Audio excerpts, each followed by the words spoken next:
Moi j'ai eu assez de chance de travailler à quelques rares exceptions près avec en tout cas des gars qui étaient des gentlemen. C'est clair, j'ai passé pas mal de temps avec Colin Edwards, qui est un gars tout à fait exceptionnel, avec Carlos Checa, avec Andrea Dovizioso, des gars de Stabila qui sont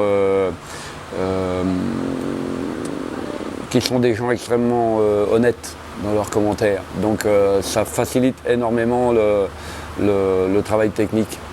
Celui des trois qui est le plus pointu techniquement, qui est le plus impressionnant, c'est Andrea Dovizioso, qui nous a laissé un très bon souvenir, ça c'est clair, et qui est toujours, et il le montre chez Ducati, d'une part très travailleur, très professionnel, très organisé, et techniquement très clair dans ses choix.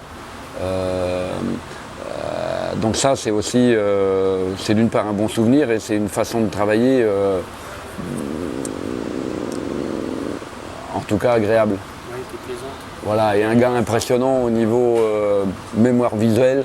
D'une part, il a une mémoire visuelle exceptionnelle, d'autre part, il note tout.